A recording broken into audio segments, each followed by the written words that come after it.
ఓం నమ శివాయ నమ. ఓం శ్రీ మాత్రే నమ. ఓం పరబ్రహ్మ పరమాత్మ నమ. జగత్తుత్పత్తి స్థితి పలయ బ్రహ్మ హరియరాయతిని గుణాత్మ సర్వగవతిగామి దర్శ దర్శ దత్తాత్రేయ నింసంతిని సిద్ధి కురు కురు కురు స్వహ. కుర్రో కుర్రు కొండ దేవత అంబ పలుకు, జగతంబ పలుకు, సమ్మక్క పలుకు, సారలమ్మ పలుకు, వనదేవత పలుకు. జాయ్ కొండ దేవతాయ నమ. ఓం సమ్మక్కాయ నమ. ఓం సారలమ్మాయ నమ. ప్రజలందరికీ నమస్కారము. 2026 ఆగస్టు నెల ఈ 12 రాసులకి స్థితిగతులు ఎలాగుండాయి, వాళ్ళ యోగ నక్షత్రం ఎలాగుంది, వాళ్ళు చేయాల్సిన కార్యక్రమాలు ఎలాగుండాయి. మరి చాలామందికి అదృష్ట యోగం, ధనప్రాప్తి యోగంలో అన్నీ వస్తుంటారు. చాలామంది మరి జాతక బలం తెలుసుకోవాలనుకుంటే వాళ్ళ జన్మ లగ్నం అంటే వాళ్ళ పుట్టిన తారీఖు తెలియదు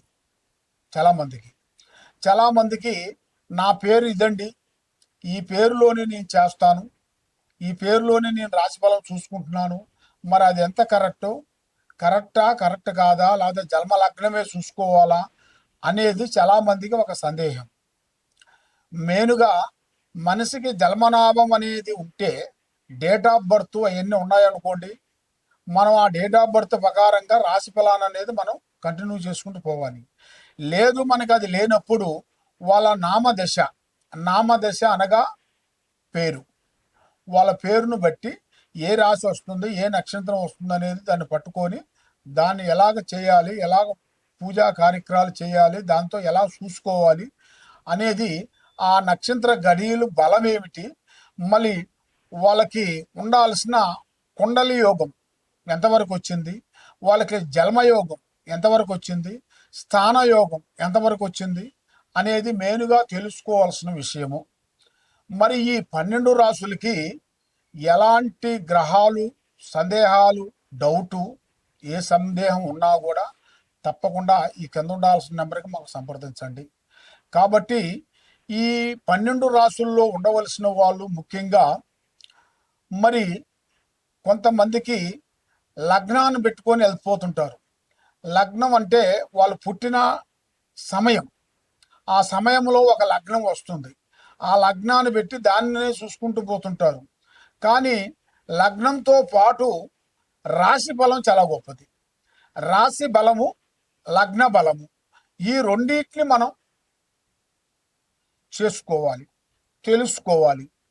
మీకు తెలిసిన దగ్గరలో ఉండాల్సిన ఏదన్నా గురువుల దగ్గర కానీ, లేదా డైరెక్ట్గా మా దగ్గరికి వచ్చినా కూడా మీకు ఏ రాశి వస్తుంది, ఏ నక్షత్రం వస్తుంది, ఏ స్థానం అనేది మీకు వెలుగులో ఉంది, యోగస్థానం ఎంతవరకు వచ్చింది, యోగ కుండలి ఎంతవరకు వచ్చింది, స్థాన చలనం ఎంతవరకు వచ్చింది, లగ్న యోగం ఎంతవరకు వచ్చింది, కళ్యాణ బంధనం ఎంతవరకు వచ్చింది అనేది మేము ఎన్ని చూసి జాతక చక్ర గణితం అనేది వేసేసి చూసి అన్ని విషయాలు మేము చెప్పగలుగుతాం.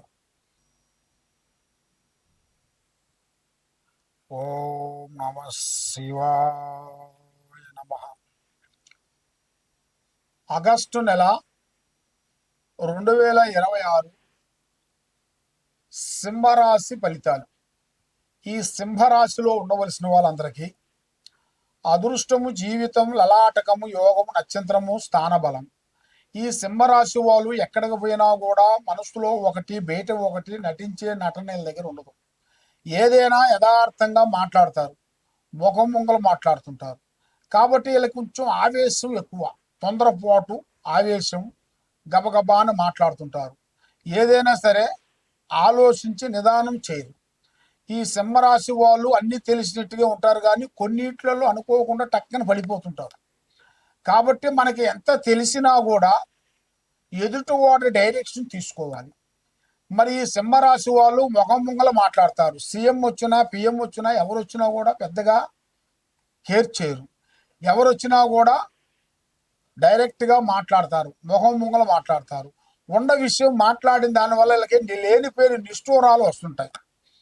కానీ ఇలా జాతక యోగంలో చూసుకుంటే విద్యా రంగంలో మంచి చదువు, విద్య, ఆలోచన, విదేశాల ప్రయాణము, పెద్ద పెద్ద కార్యక్రమాలు కొన్ని పూర్తి చేయాల్సి ఉంది. కానీ ఒక స్త్రీ నుంచి అదృష్ట యోగం కలిసి వస్తుంది. ఒక స్త్రీ నుంచి అదృష్ట యోగం అనేది వీళ్ళు ఊహించని అదృష్ట యోగం రాబోతుంది. మరి వీళ్ళు ఏ కార్యక్రమం చేసినా, ఏ పని చేసినా, ఎక్కడికి పోయినా కూడా చేతికాడకు వచ్చింది చేజారిపోవటం, మనశ్శాంతి లేకోకుండా ఉండటం, మానసికమైన ఒత్తిడి, చేసే కార్యక్రమాలలో కొన్ని ఇబ్బందికరమైన సమస్యలు ఎదురవుతుంటాయి. మరి ఆ లక్ష్మమ్మోరు అనేది ఎక్కువగా వీళ్ళ చేతిలో నిలబడదు, వస్తుంటది పోతుంటది. చూసే వాళ్ళ వరకు బాగున్నారు బాగున్నారు, వీళ్ళకేమి తక్కువ, డబ్బు సంపాదిస్తున్నారు, డబ్బు ఉంది, బంగారం ఉంది, పెద్దవాళ్ళ ఆస్తులు ఉన్నాయి, కట్ల సంపాదించేస్తున్నారని బోని ఏడుస్తుంటారు. కానీ వీళ్ళకి ఎంత సంపాదించినా కూడా చెడము తీరుకుండదు, దమ్మిడి ఆదాయం ఉండదు. చేతి కాడికి వచ్చింది నోటికి అందుకోకుండా పోతుంటది. మరి ఇలాంటి సమస్యలతో ఎన్నో విధానాలుగా సతమతం అయిన వాళ్ళందరికీ ఒక మంచి అదృష్ట యోగం అనేది ఇప్పుడు రాబోతుంది. ఈ సింహరాశి వాళ్ళకి పట్టిందల్లా బంగారం. వాళ్ళు వీళ్ళు ఎక్కడికో వీళ్ళు కొత్త విధానాన్ని సాధించాలని పట్టుదల ఎక్కువగా ఉంటుంది. ఏదైనా సరే ఈ ప్రపంచానికి కొత్త దాన్ని మనం చూపించాలి, కొత్త విధానాలని పట్టాలి, కొత్త పనులు చేయాలి, కొత్త బిజినెస్ని ప్రజలకి పరిచయాలు చేయాలని ఇలా మైండ్లో ఎక్కువగా ఆలోచనలు ఉంటాయి. కాబట్టి వీళ్ళు ఎలా అనుకున్నారో అదే విధంగా వీళ్ళు తప్పకుండా పూర్తి చేసే యోగం కూడా అతి దగ్గరలోనే వీళ్ళు కొంచెం కనబడుతుంది. కాబట్టి మరి వీళ్ళు ఎన్నో పూజలు చేసినా, ఎన్నో కార్యక్రమాలు చేసినా కూడా అవి చేతికాడికి వచ్చి చేజారిపోవటం, నమ్మిన వాళ్ళు నమ్మక ద్రోహం చేయటం. మరి వీళ్ళు ఎక్కువగా చేయాల్సింది దుర్గాదేవిని, అమ్మవారిని పూజించాలి. శ్రీ లక్ష్మీ నరసింహస్వామిని వీళ్ళు పూజాపరం చేసినట్టుకైతే వీళ్ళ మీద నుంచి ఎలాంటి గ్రహాలు కానీ, ఎలాంటి సందేహం కానీ, వాళ్ళు ఉండాల్సిన దగ్గర దాపులో ఉండాల్సిన గ్రహ దోషాలు కూడా శాంతం కావాలంటే లక్ష్మీ నరసింహ దుర్గాదేవత గుడికి వెళ్ళి పూజా బలాలు చేసుకుంటే అంత శాంతం అయిపోతుంది.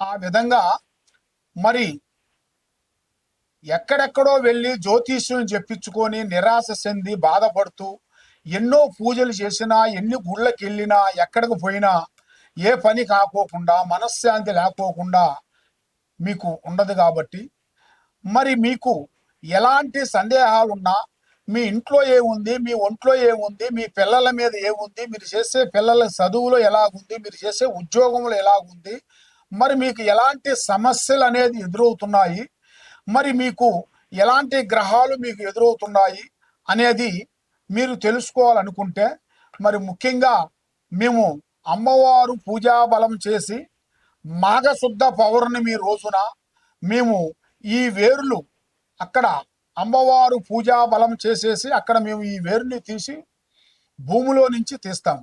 ఆ ఈ చెట్టు కాడికి వెళ్ళి పసుపు కుంకుమ వేసి అక్కడ కొన్ని కోళ్ళు ఏటపోతులు కోసి అమ్మవారు పూజా బలం చేసి ఈ వేరుని మేము తీస్తాం. అది అమావాస రోజున, ఆదివారము అమావాస సూర్యగ్రహణ టయాలలో మేము ఈ వేరుని తీసి పూజా బలం చేసి తీసుకొని వస్తాం. ఈ వేరు ఏమిటంటే నరఘోష, నరదిష్టి, ప్రజా దిష్టి లేకోకుండా సభకట్టు వేరు. ఈ వేరు ఆరోగ్యం కానీ, కుటుంబంలో సమస్యలు కానీ, భార్యాభర్తల సమస్యలు కానీ, పిల్లల చదువులు కానీ, కుటుంబంలో మనశ్శాంతి లేకోకుండా ఉండటం కానీ, కళ్యాణాలు దగ్గరకు వచ్చి దూరం కావటం కానీ, మరి వాళ్ళు విదేశాల ప్రయాణంలో బ్రేక్ కావటం కానీ, కుటుంబంలో సమస్యలతో సతమతం అయిన వాళ్ళందరికీ, మరి ప్రమోషన్ రాకోకుండా ఇబ్బంది పడే వాళ్ళకి ఎలాంటి సందేహాలు ఉన్నా, ఎలాంటి సమస్యలు ఉన్నా కూడా ఈ వేరుని మేము పూజా బలం చేసి ఇస్తుంటాం. అంటే ఈ వేరు మేము ఎవరికైనా సరే ఫ్రీగా ఇస్తాం. కాబట్టి ఇది మీరు తీసుకోవాలనుకుంటే శ్రీ సమ్మక్క సారక్క మహాశక్తి పీఠం, దిల్సుఖ్ నగరు, సాయిబాబా గుడి ఎదురుగా మేము ఇక్కడ పీఠం పెట్టాము. ఇక్కడ మీరు వచ్చినట్టుకైతే ఈ అమ్మవారు వస్తువు వేరుని మీకు అందజేస్తాము. మరి మీరు ఎక్కడెక్కడో నుంచి మీరు ఉండి వేరే ఊర్లో ఉన్నారనుకోండి, వేరే స్టేట్లో ఉన్నా కూడా మీరు తప్పకుండా ఫోన్ చేసి మాకు గురువు గారు మాకు ఈ వేరు కావాలండి అంటే మేము మీకు కొరియర్ ద్వారాగా మేము పంపించగలుగుతాం. తప్పకుండా మమ్మల్ని సంప్రదించినట్టుకైతే మరి మీ కుటుంబాన్ని బట్టి, మీ యోగాన్ని బట్టి, మీ మీద ఎవరు చేస్తున్నారు, శాతబడి కానీ, చెల్లంగి కానీ, బాణావతి కానీ, మరి మీ కుటుంబంలో ఎలాంటి గ్రహాలు కానీ దెయ్యాలు కానీ భూతాలు కానీ ఎలాంటి సమస్యలు ఉన్నా కూడా దానికి మేము పరిష్కారం చేసి దాన్ని 11 రోజుల్లో మీకు పూజా బంధన చేసి మేము శాంతి చేయగలుగుతాం. తప్పకుండా మమ్మల్ని సంప్రదించండి. సర్వో జనా సుఖినో